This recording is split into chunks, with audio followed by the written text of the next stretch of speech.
Today I'm taking you with me to a huge craft expo. Super excited to go. I haven't been able to go for a couple of years because of the pandemic, so it was super exciting to go off to the big city in Sao Paulo. Hi sewing friends, I'm Karina from liftingpinsandneedles.com. Welcome to this channel that is all about sewing, limitless sewing, and today I'm super excited to share all about a trip I made solo off to the big city of Sao Paulo in Brazil for an event called Mega Artesanal. Artesanal is a word that is basically the same in Portuguese and Spanish. It means crafting, so it was basically a huge craft expo slash fair sort of thing, and it's an event I have attended in 2018 and 2019. I really look forward to going there every year. It's a huge event, and it's so interesting to be exposed to all types of crafts. I'm in essence a really crafty person, and I've dabbled in a lot of types of crafts.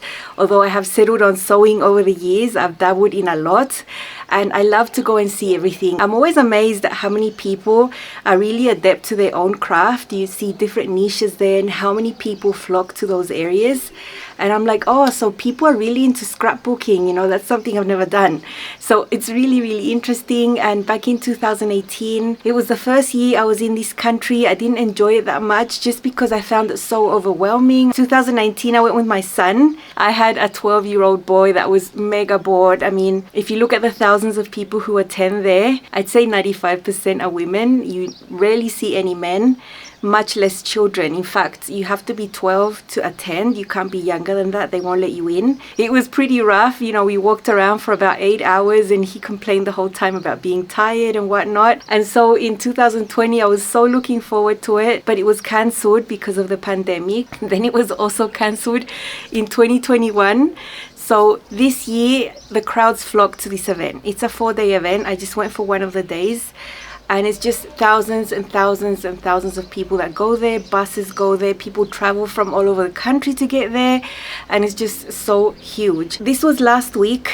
I went on Thursday. I had been really busy filming that Jean mini-series. It was so much work.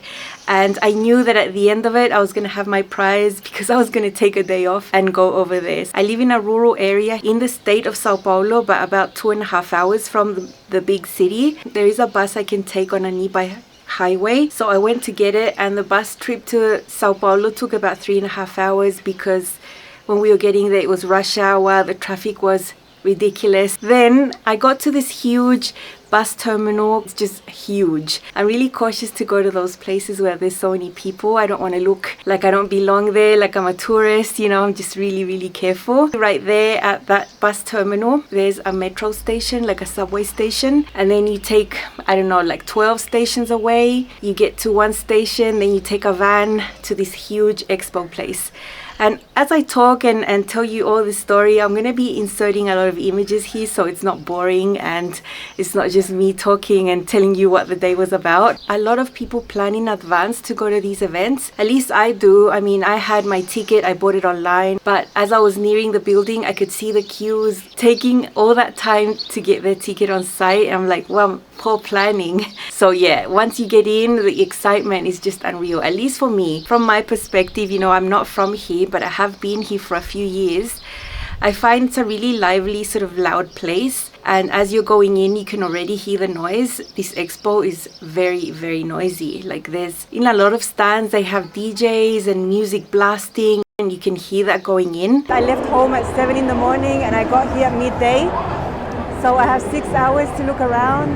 I'm looking at sewing supplies. I want to look at some sewing machines, and yeah, it'll be fun, and I'll film what I can, and then I'll show you the goodies I got at the very end. So after I filmed that little intro for you, I had taken my iPhone. To that I had connected a microphone, and I was taking a pretty largish tripod so I could film properly and not get shaky footage and all of that. And as I walked in, I just started getting really overwhelmed because the crowds were much larger than when I had gone in the previous years. I guess it's because the event had been cancelled for so many years. It's just like the triple amount of people decided to go there. So I couldn't really walk properly and get myself filming. I just start going through each aisle in order, and that's how I get through the whole thing. As I was walking through the halls, I'm getting to a place and I start hearing a lot of commotion. Some of the images here, I will leave the original audio so you can hear what was going on. I didn't know what was going on, so I just went there. There was a big crowd, so just listen.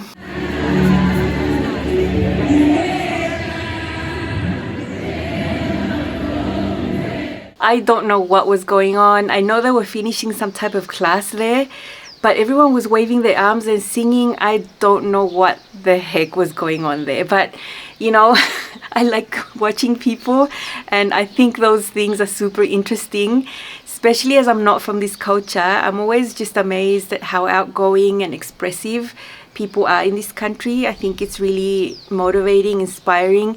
If you're feeling sort of sad that day, just looking at that just puts a smile to your face instantly. I couldn't stop smiling for basically the whole day, just people watching and getting immersed in the happiness that was around there. And it's just amazing how much crafting can make people happy, and you could just see it exuding from everyone, and it was just so contagious. So in this other place, in this stand, they had music, DJs, presenters, like they had the whole deal.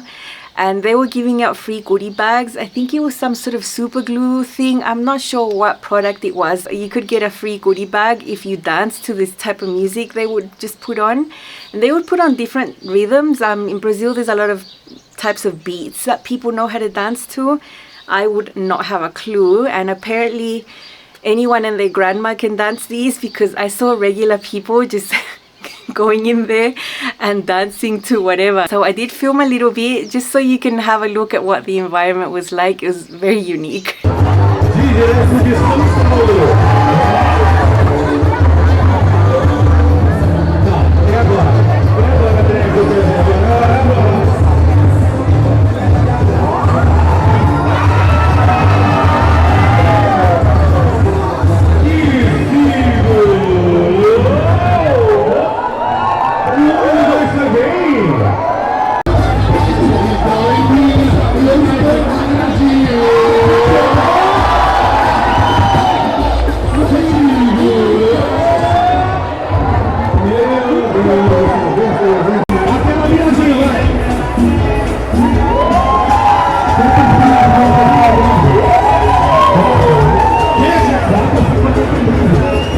In some of the hallways, you could see huge, humongous quilts, and they were hung there on sort of the walls of the stands on the outside and on the inside.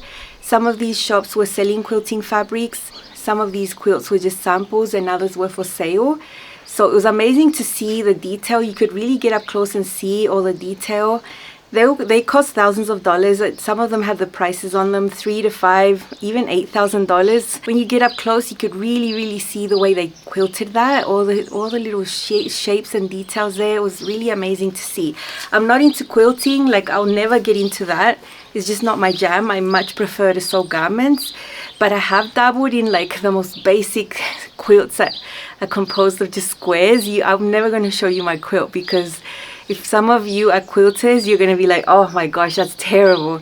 But I do enjoy it. It doesn't mean that I don't like seeing it. I'm not going to make it. But it was really nice to see those there on the wall. Not only can you look and browse and shop and whatnot, there are so many types of classes that you can book ahead of time and take. You know, different types of crafting. I saw so many people taking classes there. I don't know how they can hear the teacher, because it's so loud. Like everything is so loud. The teacher has a microphone. I wouldn't take a class in an environment like that for sure. So one of the classes I saw, it was being held by a shop that's sort of local to me. There's a city around 25 minutes away where I can go to that shop. They were doing a bag making class, and they had tables and sewing machines and people doing the class. And I think the final product was like a little quilted bag that was like a soft type of bag. Really cute. Again, I don't know how you would go through each step if you really don't know anything, and how you would learn in an environment that was so busy and so noisy like that. The women there, they were into it and they were enjoying themselves, so good on them. It's a huge thing, you know, they hold these classes the whole day, and so a group goes in and then a group goes out. It looked pretty exhausting for the teachers also. There was one stand that just really took me by surprise because of the way they had decorated the wall. It was a crocheting class, and the whole wall had those huge crochet designs like stuck on the wall, really beautiful. And then in there, everyone was sitting down trying to crochet some sort of round thing. I was able to get some footage from above, because basically you're walking past, there's like a little barrier there there and there's a woman sitting right there trying to learn how to crochet. I do know basic crochet. I haven't done it in years, but I have dabbled in it, of course. Back when I was a teenager, I was really into painting those wooden boxes with all these techniques and types of paints and like cutesy type of decor that you can have. It's not my jam at all now. I would not have that type of decor in my home. I'm really minimalistic at this point. I just want nothing around the house. But it doesn't keep me from looking at everything and just admiring and appreciating everything. And I saw some classes, you know, decoupage and all that type of thing. I think it's fun. Beautiful things, beautiful kitchen things, things to put around the house. And there was so many shops and just people flocking to them places and buying the raw wooden shapes to paint and the paints, and yeah, it was just a lot. One thing that caught my eye were these doves. They were like birds with wings, and this, I don't know, but there were so many of them and they were selling them like hotcakes. I think they were partially painted with white acrylic paint, like the base layer, I suppose. There were a lot of exhibitions also from several artists, different types of crafts, and so when you walked around certain hallways you could see them, and they weren't for sale, they were just exhibitions. And see a lot of paper crafts, really intricate stuff made out of just paper, and a whole wall made out of crochet. I loved looking at those little animals that people make out of crochet. I think they're just so cute. I didn't see any artists actually selling those. They only had samples, and then they would sell materials, classes, and the patterns. I really wanted to buy some of those little things for my nieces, but they weren't for sale anywhere. I don't know if I'd have the patience to be like crocheting a shape like that. I think it's beautiful though. One thing that I know always stands out, and this is the third time I've been there, is the amount of people that love bag making. Like, it's so huge here. There are shops that only sell the hardware and all that type of material, like the handles and clasps and all the metal bits and bobs that you need to make bags. In these shops you also see exhibitions and samples of some bags made up, and they have the bolt of fabric that was used right there so you can see. I was really blown away with one that I saw. It was an actual suitcase, like a full-blown suitcase. Really beautiful, black with stripes, white stripes, and they also had a bucket bag made out of the same fabric. Really pretty. Other printed bags that have more flowery or some prints that are too juvenile I would not use for sure, but I did see some that I really liked. There were other bags that weren't made out of fabric at all. They were made out of this, I don't really know, they looked like they were made with crochet techniques, but the material was some type of cord. I have no idea. I'm totally ignorant. There were so many people buying the materials to make those type of bags, and I'm always amazed that such small niches, I think, you know, there's just so many fans of those techniques and really enjoy creating things like that, things I would never even think of doing. I was interested in finding some sewing supplies and tools and things, and there were lots of shops that sold that type of things. Hard for me to find them around here locally, and sometimes even hard for me to find online, so I was just really excited to find places and just get the little bits that I needed. But I was also interested in the quilting cottons. Now, I'm not a quilter, as I said. I would never make a quilt, but I do appreciate the qualities of quilting fabrics that you can find in events like this. If I go to my local fabric shops, the variety is really minimal, and the prints are usually just not my style. Really juvenile, or they're just really floral in all the wrong colors. So it's not my jam at all. But I know in this place I can find things that I really like. So there were these big shops that had beautiful displays hanging off the walls, and the prints were amazing, the quality was amazing, but they weren't for regular shoppers like me. They were more for shop owners that want to buy in bulk. That's the type of situation. So they weren't selling fabrics there. They were just taking huge orders, and then they were going to ship them to you. And I think you had to order 12 meters at least. I was like, no, that's too much. What would I do with 12 meters of cotton? So I did find regular shops that sold for regular people. The amounts they were selling were 50 centimeters, a little over half a yard by 150, and that's about 56 inches wide. So it's a nice little amount of fabric. And as always, there's different qualities. I took my sweet time to check out all the stores and touch the fabrics, look at the composition. I'm always just interested in 100% cotton. I'm not interested in poly cotton blends. I did have specific types of prints in mind. It was fun. It took me a while to figure out what I wanted. There's an amazing shop that I saw, huge, just huge.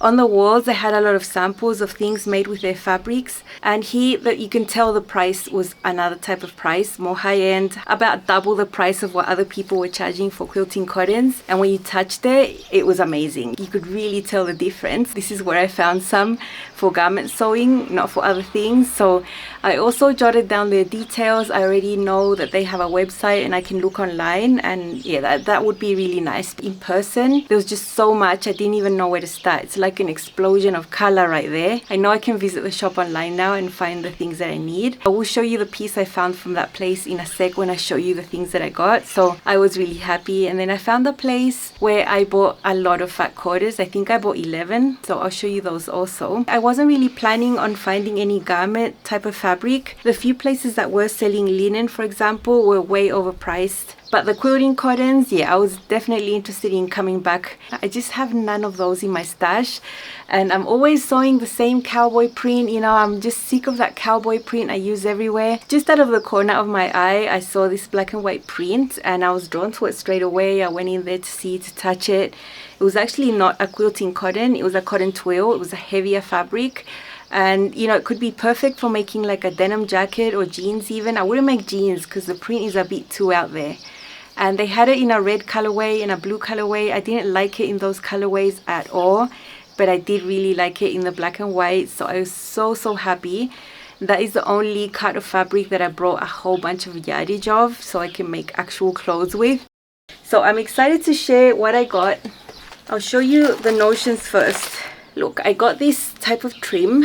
It's like a black cording with a little golden braid there. It's really beautiful. It's really soft, and I know exactly what I'm going to do with it, and it's something you're going to see soon. I'm not going to give much away about it. It'll be a surprise when you see it. I think I got about 6 yards, which I think is enough for my project. A couple of years ago, I got a dish that's magnetic for pins, and it's blue. And back then, it was the only one I could find, and it really disturbs me that it's blue because it just doesn't match my aesthetic when I'm filming videos. So yes, I got a pink one now, so I'll just replace it and put all my pins there. So this was nice. I've been looking for a pink one for ages and I just can't find them locally, you know. I decided to get a really good quality snipper. This is a Singer.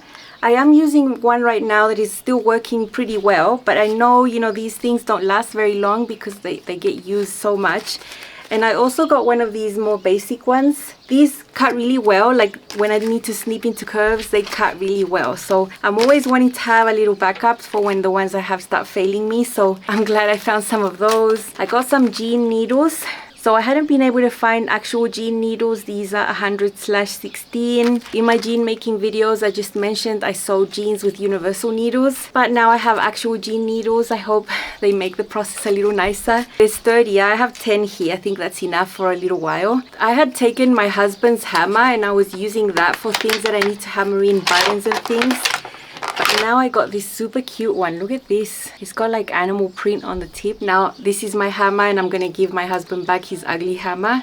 So cute. I just love it so much. These are just marking pencils, but they're made out of like a waxy material. When you make a mark on fabric and then you iron it, it just disappears, and they're so handy. Really impossible to find around here. So when I saw these, I got them. These are gonna last a very long time. So I mean, you might think these are silly, but boy do these things make a difference when you're sewing. You want to make nice marks. Those are really helpful. I got another scissors. This is a local brand, stainless steel. Same as other things, I always want to have a little stash of scissors because they do start losing their sharpness. They do get used a lot, so I just got another pair of scissors. Now this thing, it's supposed to help you with hem allowances and seam allowances, but these are like these plastic things that have seam allowances and hem allowances marked. They would help me do my dead corners and mark things really accurately, and I've been wanting one of these for a long time. You know, I like to be accurate in all those types of things. You know, when you do a drawstring on a hoodie and then you do just a little knot on the drawstring? Well, I wanted to have those little metal things there that are stopping that thing. Found some metal ones in silver and other ones with gold. I mean, I'm sure these aren't silver and gold, but I mean the way they look. And I got a couple of bags of these because I'd never been able to find these, so now I'm set to have really nice ends of drawstrings. I'm really happy to have these. There was an artist there selling her work and she had silk scarves that she painted herself, and amazing. I got this. It's pure silk, and look how pretty these colors in burgundy and green. so gorgeous. The feel of the fabric is amazing. So I was really happy to support an artist like this. So gorgeous. I mean, I wish I could have bought more, but there is always a bit pricey, you know. But yeah, I can't wait to wear this. I think it goes well with my coloring as well. Really love it. Not sewing related, but so pretty. Remember I mentioned that big place I had lovely prints? I did find one that I bought to make a shirt, and the quality of this cotton is so beautiful, and I think the print could be a garment. You know, I don't really see this as a quilt, although it is quilting cotton. It's so good quality, and I think it's pretty. If I wore this with a green skirt or a black skirt, I think it would look really nice. I got a meter. That is all I need for a sleeveless shirt. You know, with the collar and the button placket and all that, but sleeveless, because that's what I wear the most. And then here is the cotton twill that I found. It's black and white and gray. Now I would have to really be careful in the way that I cut these pieces, especially if I want a jacket, so that the type of diagonal print matches. So this is not that it's on the bias, the stripes are on the bias, and I love that. It's a type of fabric that's going to need a couple of washes to soften up, but it's 100% cotton, made in Brazil. Yeah, I got about 3 meters, a little over 3 yards, so I can make a jacket and a skirt. So I'm excited, really happy with this find. I've never seen fabric like this around here where I live in. Then I got so many fat quarters, and I was thinking in my mind, you know, I have a lot of solids in linen that I plan to make jackets and pants out of, skirts. And I was thinking of those colors when I was looking for fat quarters to match, because I like to do the inside details like inner waistbands, inner yokes, pocket bags, that sort of thing. So I got this one. This one has that type of print on it. It's really beautiful, a turquoise, petroleum type blue. This is a beige with little flowers or acorns. I don't really know what they are. I have to serge the edges and wash these off so that they're ready to go. This is like a reddish color with a really subtle print in there. I think it's really pretty. And then I got some plaid. Now I don't really wear clothes with plaid. I just don't like plaid in general, but I do like the plaid inside. That would go amazing inside for pockets, but in a burgundy with white and brown. These are really good quality cottons, by the way. This one's a gray one. Then there's green, red. Well, it's like a dark red and a brown tones. This is not a plaid, it's just squares, I suppose. And then this is the only floral I got, and it's because it's blue. I didn't get any florals. I'm in a stage where I'm really picky about my florals. I still do like florals. I do still buy fabric with florals, but I'm really particular about how they are, the type of shape, the size, the color. I just know when I know. And that's why I decided to go for the plaid more than anything floral, because most of the things I saw were a little bit juvenile, you know. I did have a huge disappointment because I walked my little feet around the whole thing several times looking for a stand, specific one. I even asked and they said, no, they're not here this year. I was like, okay.